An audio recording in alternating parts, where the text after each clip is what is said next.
So I want to use this time to clear up any assumptions that anybody might make about me glamorizing living in the hood, or whatever you want to call it. Also, I don't think I'm better than anyone who was raised elsewhere, like the suburbs or whatever.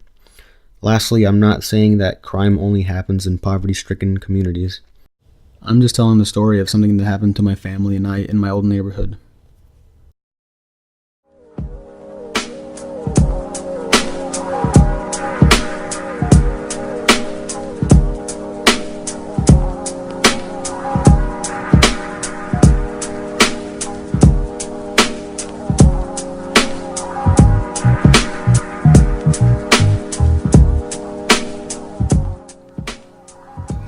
So I live in Arizona, and I used to live in Phoenix, and that's where the story takes place. And it was a beautiful, bright and shiny day in my neighborhood. I think it was on a weekend, and everything was pretty normal. I was laying down on my parents' bed in their bedroom with my little sister. We were watching TV like usual.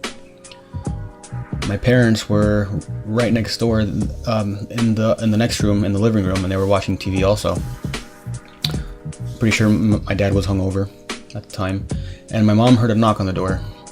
So she casually walked over to the door to see who was knocking. And it was this man, this sweaty man. He was Mexican, and he had a bunch of tattoos, and he had a tank top, and that's how I remember him, because I was a little kid.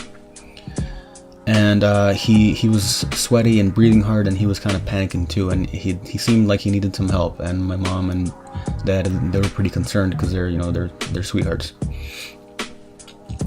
But so they ended up letting him come inside, because he needed to use the phone, and my dad gave him the phone, and my mom even gave him like a big cup of water with ice in it for him, so he could calm down and cool down. And he was just going on about how he needed help, how he needed to call somebody, and then all this stuff. So immediately my dad he got suspicious, because this guy seemed a little fishy, and my dad started to get worried.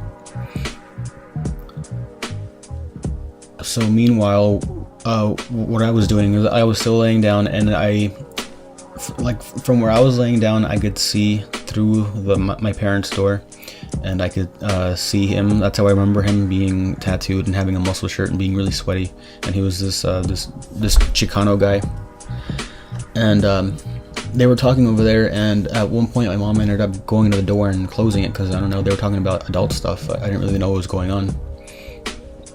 So this is where I was laying down in my parents' bedroom, that square right there, and I could see straight through the door, straight to where he came in from, and into the living room when they were talking.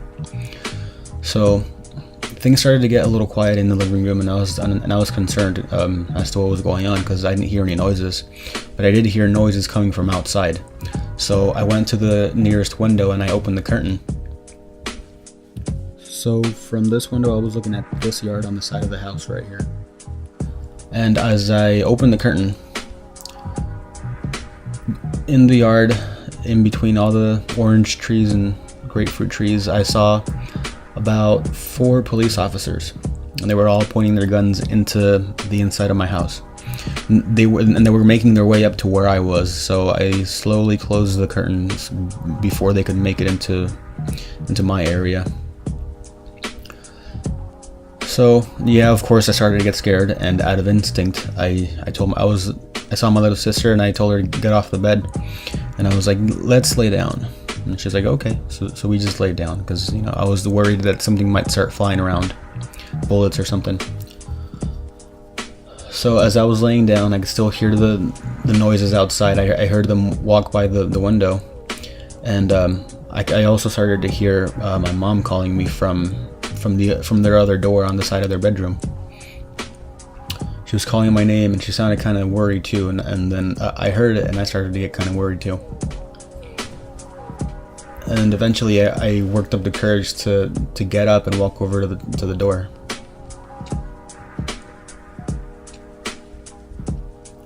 So that's the side of my parents' bedroom. They have another door there, and that's where I heard my mom calling me from.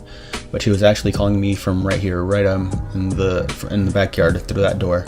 So I had to walk all the way down through the kitchen onto the backyard.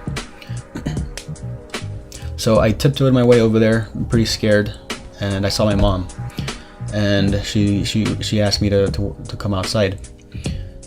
And as soon as I started to step outside, I saw about 4 or 5 police officers, and they were all pointing their guns just right in my face.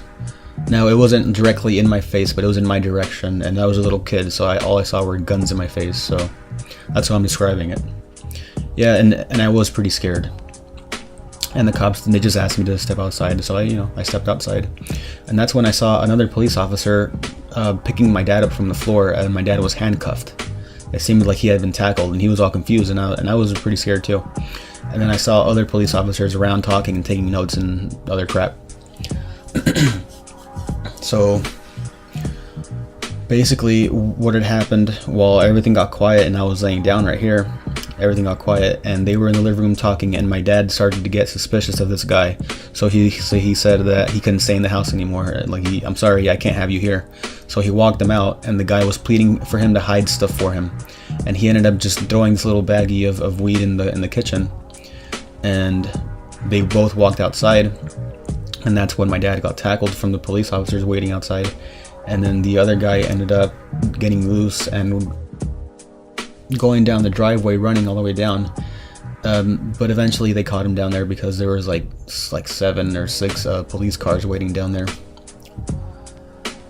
And so after they caught him, everything calmed down a little, and the cops came inside, and they were looking inside to see if they could find anything like anybody else or any other evidence or anything. The guy ended up taking his earrings off, and he left them like inside our house. And the cops, they weren't looking for earrings, so those stayed there. We got to keep those. And also, as they were looking around in the kitchen,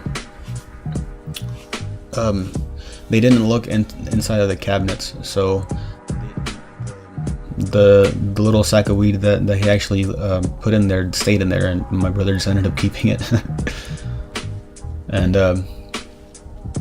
so they told us that he was running from the police, and he was a part of something. I don't know, he stole something, I think, and they were just chasing him down, and they were closing in on him, and he's basically, I think, just stole something from somewhere or something of the sort. I'm not exactly sure, but he was a bad guy, and that's all I knew.